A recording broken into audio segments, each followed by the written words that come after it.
iyo ubihawe n'Imana ikaba ariyo ivuganye nawe, atari bwa buhanuzi bwo mu minsi y'imperuka ubaza uri umukobwa cyangwa uri umugore, uri umugabo cyangwa uri umusore, ndakurebera kwitegereza ngo uko biri kose ugerekereje. Oya, iyo ari isezerano hawe n'Imana, Imana irabirinda.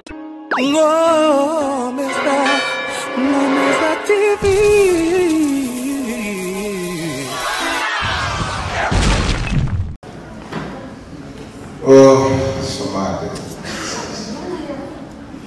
maze kubona abakoze imifuko yabo batanga ishimwe yibutse byo bari bakora n'ubugingo bw'abaragucunguka Kristo.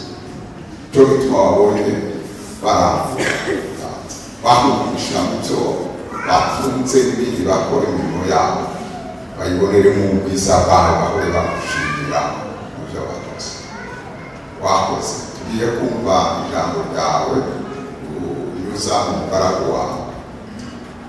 Turamusabiye umugisha w'Imana n'amavuta avuye we, Mwuka Wera akorane nawe, Mwuka Wera abe muri we, Mwuka Wera avugire muri we, natwe twese kumva no kwakira, tubyiruhire mu mwuka, twumve ibitunezeza n'ibitukumbuza kwiwacu ari imitima yose Mwami yicaye munsi y'ubwiza bwawe, twicare munsi y'ijuru ryungurutse, aho bikingutse, aho tubona ikura yo mw'ijuru y'imigisha, tunjurukire imitima y'abizera.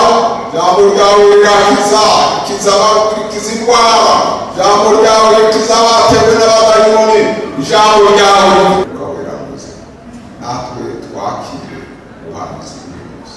Ndambaje Imana mu izina rya Yesu. Yesu ashimwe. Haleluya. Abashyitsi b'inkuru nziza ushaka gusenge mwene so umuyobozi w'Imana muri paruwasi ya Gasave dusangiye muri iyi minsi uyoboye itorero rya Umukenke hano hakurya ku Gisozi imbere y'urwibutso. Ndashima Imana rero yagiye kuduha umwanya wo tugaruka mu rubonobono. Abashyitsi twahabaye igihe kinini kandi tuhaba neza, kubabona rero bidutera umunezero n'ishema, by'umwihariko kubona Pasiteri Muzehe Mushakirwa Wayo, ni umwe mu bapasitori nkunda, ndamukunda. Muzehe I love you.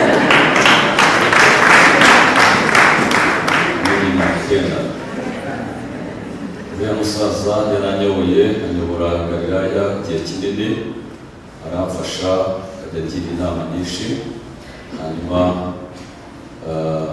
nje hano mu rubonobono nkaza anyobora, igihe kiza kugera nanjye ndamuyobora, kandi nanjye namuyoboye neza. Hari icyo ushinza nivugira imbere y'abo bantu ni hano.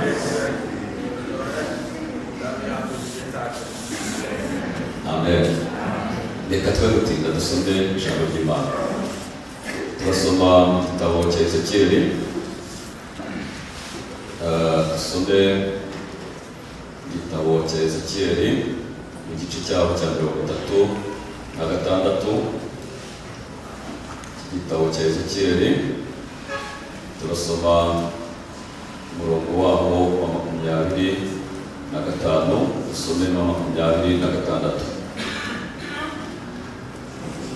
Ni paje 807, paje 807 isezerano rya kera. Nzabanyanyagizaho amazi meza muzatungana rwose. Ahabonye nzabanyanyagizaho amazi meza muzatungana, bakuremo imyanda yanyu yose, ibigirwamana byanyu byose. Nzabaha umutima mushya, bashyiremo umwuka mushya. Nzabakuramo umutima ukomeye nk'ibuye, bashyiremo umutima woroshye. Amen. Turasoma mu rwandiko Pawulo yandikiye Abafilipi, itorero ry'Ifilipi mu gice cyaho cya kabiri, dusome umurongo umwe gusa wa 5. Aravuze ngo mugire wa mutima wari muri Kristo Yesu. Amen. Aya magambo tugiye gusangira hamwe mu gihe kingana n'icyo dufite.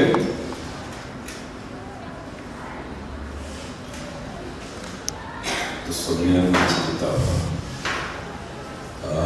Amazina amaraso y'umuru bavurwawe inzu buryo bwombi urubanza n'ibyaha ibanga n'isano byekuza z'inukuri ibanga n'isano byekuza z'inukuri ntacyo zanye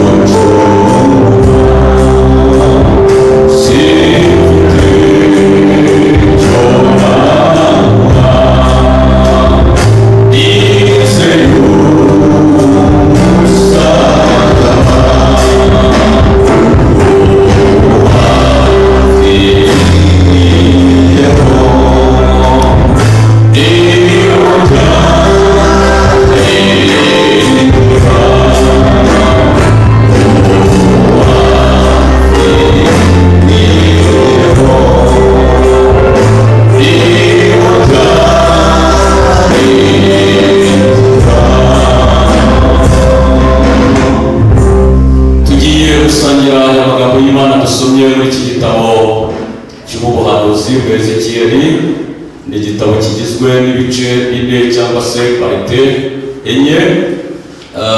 Igice cya mbere uvuye ku gice cya mbere ukageza mu gice cyaho cya 7 hagaragaza umuhamagaro w'umuhanuzi Ezekiyeli wava muri icyo gice cya 7 ukageza kuri 22 hakagaragaza kugwa kw'Abisiraheli bava kutizerwa. Wasoma ku gice cyaho cya 23 kugeza mu gice cya 37 hagaragaza amasezerano y'Imana ku Bisiraheli, Imana yongera kubaha amasezerano.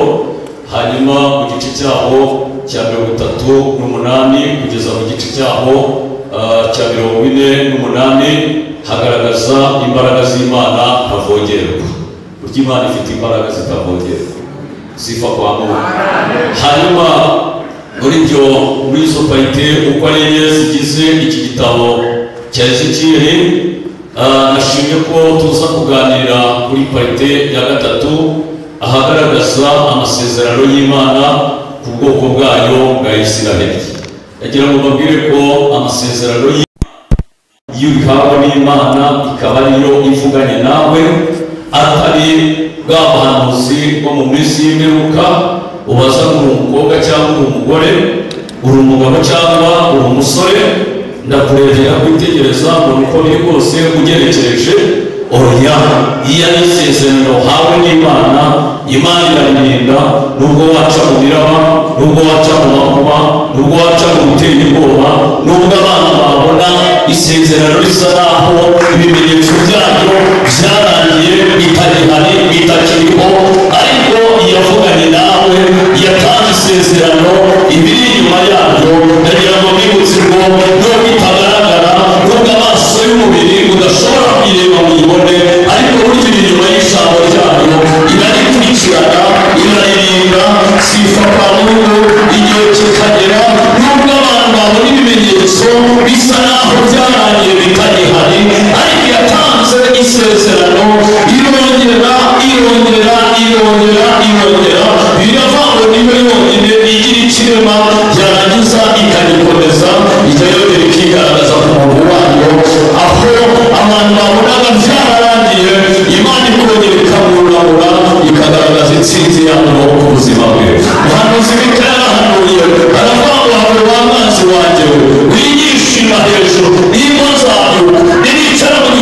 z'umwijima umwami wanjye azamurikira aravuga ngo kandi azafatisha ukuboko kwe gukomeye kw'iburyo narangiza mpagurutse bazambwira ijwi rye rikomeye ambwira ngo witinya ndagutabara ufite imana n'umwana wawe irindi jambo ryawe nubwo wagera mu ntege nkeya warahawe isezerano n'Imana abantu bakabona bagiye mu ntege nkeya bitewe na situwasiyo iyo ari Imana yavuganye nawe ikaba yararojisitiye muri rojisitire yo mu ijuru ntishobora kugutakaza ntishobora kugureka irongera igafata ubuzima bwawe igafata ubugingo bwawe ikongera ikamuhagurutsa agasatsi kakongera kakamera niko byagendekeye Samusoni umwanya Imana amwogoshe agasatsi karashizeho ariko kuko Imana yari yaramwarojisitiye muri rojisitire yo mu ijuru agasatsi karongera karamera umwanzi ntiyongera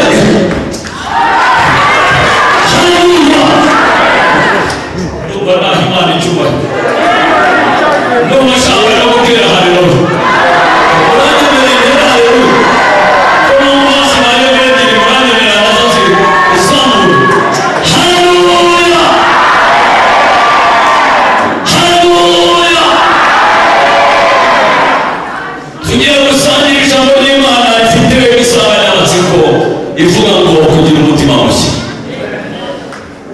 muri aya materaniro turaganira ku mutima mushya turaza kureba umutima ni iki turaza kureba ibiranga umutima mushya ni ibihe igihe kiza kudukunda turavuga ibintu nka birindwi biranga umutima mushya iyo Bibiliya ivuga umutima ntabwo ivuga uyu mutima w'inyama n'amaraso ushinzwe gutunganya amaraso no kuyohereza hirya no hino mu bice bigize umubiri w'umuntu oya ahubwo umutima Bibiliya ivuga mu Cyongereza bawita mind mu Kinyarwanda tugerekereje imitekerereze sibyo ahari sivavamo rero Abisirayeli bari bari mu gihugu cya Egiputa bari baranyazwe bari bahoro banyagwa n'umugabo w'umunyamaboko witwa Nebukadinezari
Imana ishimwe, Imana ishimwe, Imana ishimwe, Imana ishimwe.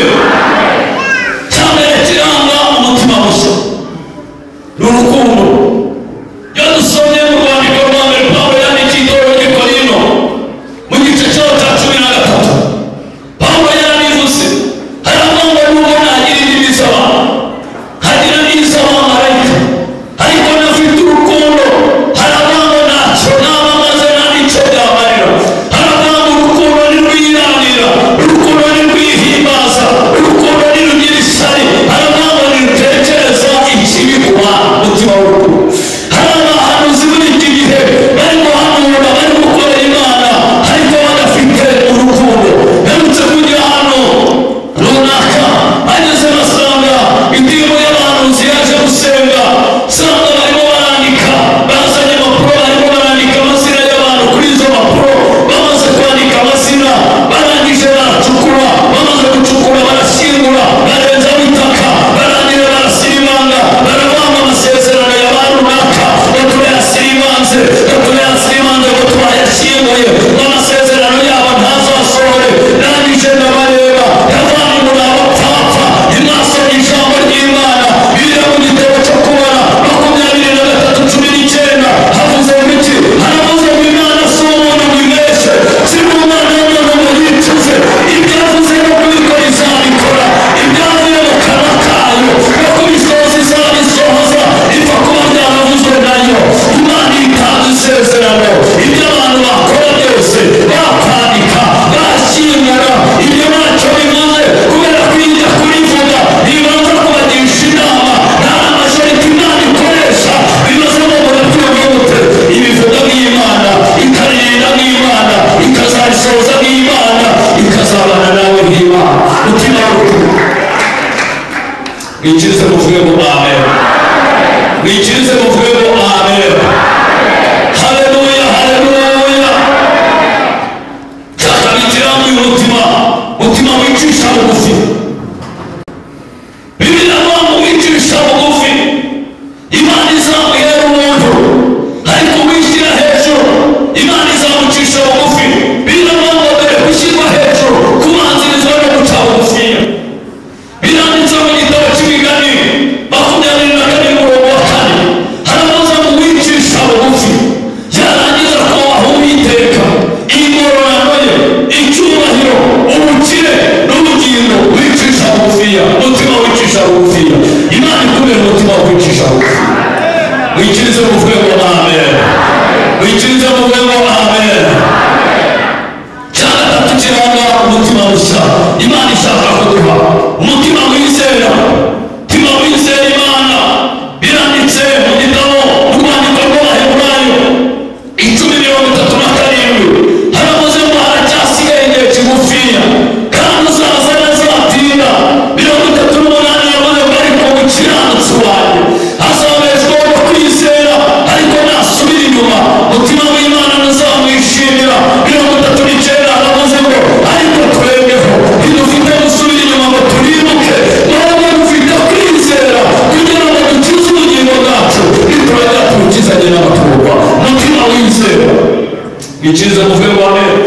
Byadusomye mu gitabo cya 2 cy'Abami igice cyaho cya 7. Bibiliya itwereka mu gihe i Samariya hateraga inzara, ngo Abasiriya bari bari mu ntambara y'Abasiriya babafatira amarigo, banzura ko nta kintu na kimwe bishobora kongera kwinjira mu Bisirayeli. Babirangije barya ibyo kurya biri mu masitoke birashira.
kababwire bene data kuboko kwakira iby'Imana kwitwa kwizera. Kababwire bene data niba hari ibintu Imana yawe, niba hari ibintu Imana izi, yaba umuntu ureba muri sitoke yawe akavuga ngo biravamo dufata biri bitekerezwa mu mitima rwihishwa ngo twarangiza tukabigomora Kristo ngo birangisha Imana ibyiza imbaraga imirindi yabo babembe ngo baragera barasiriya ingabo z'abasiramo ziri mu rugerero rwabo bazumvise imirindi y'izi ngabo bazabati twapfuye twatewe turashize ngo birangije ngo barayirukanga amaguru bayo banyirigata ibyo kurya byari bihiye ngo bababembe baricara baramanza bararya barasozoka. Reka babwire bene data Imana ifite ibyo kurya, Imana ifite ibyo kurya. Haleluya. ngo bararya barahaga, bamaze guhaga bajya guhamagara bene wabo baraza ngo birangije barikora barajyana bajya kugarura ubwoko bw'Imana. ngo wa mugabo wavuze ngo nubwo Imana yakingura amadirishya yo mu ijuru ntibyakunda, ngo ajya guhagarara ibyo kurya agiye kubihagararira, ngo abaturage baramubyiga baramukandagira bakandagira amaguru bakandagira mu nda, umwuka urahera ibyo birarangira. Reka babwire bene data ukuboko kwakira iby'Imana kwitwa kwizera. Umukiranutsi wanjye azabishobora kwizera. Haleluya, haleluya, haleluya, haleluya. Cyakane kiranga uyu mutima Imana ishaka kuduha, mutima wihangana, mutima wihangana. kuba mwikora ntiwajya mutihanga, ntabwo undi yakora utihanga, ntabwo wakwicara utihanga, ntabwo wakubaka urugo utihanga, ntiwabyara utihanga, kujya kubyara no kwihanga. Gusa ababyeyi iyo ugeze kwa muganga barimo bashima amakaro yenda kubikuramo kandi nta n'inzara afite, kandi nubwo yaba zifite inzara zitakura bikaba uzi ko harimo ushaka kurira inzu nta n'urwego akavuga ati ndayurira tu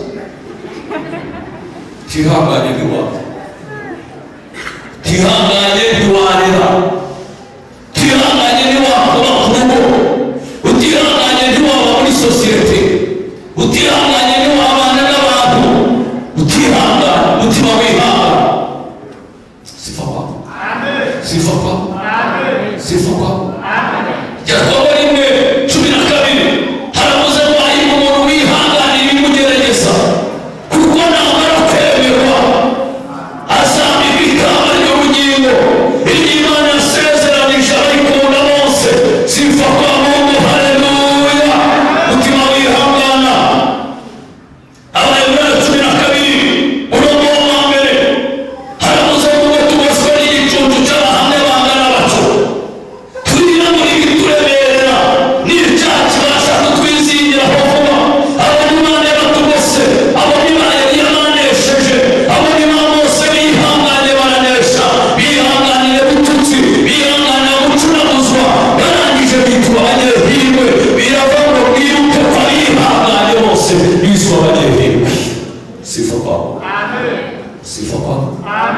Birabanga twiyambure bituremerera n'icyaha kibasha kutwizingira vuba. umurongo wa kabiri yaravuze ngo yihanganiye isoni z'umusaraba kubw'ibyiza byari byamushyizwe imbere. uwo ni Kristo wihanganye kugira ngo arebe itorero nuko yihanganye.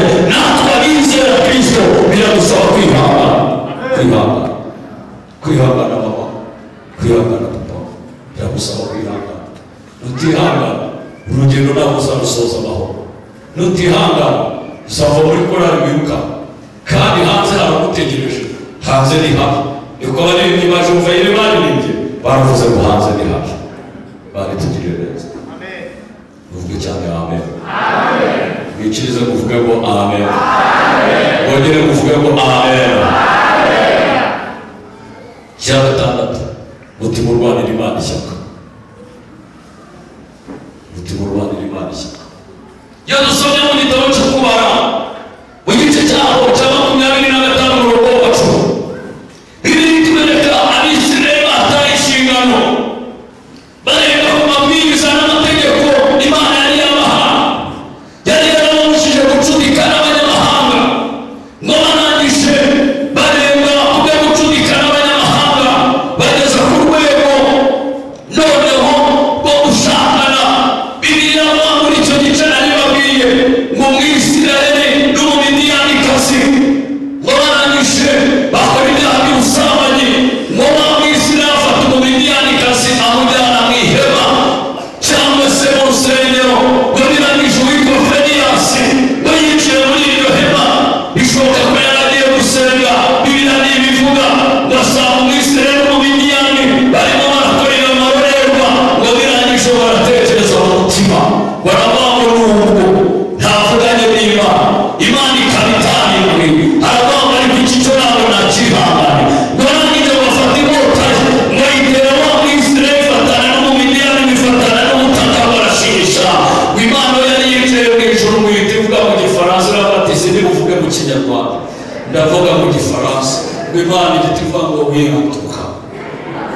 kunyeganyeza n'ubwanwa bwayo.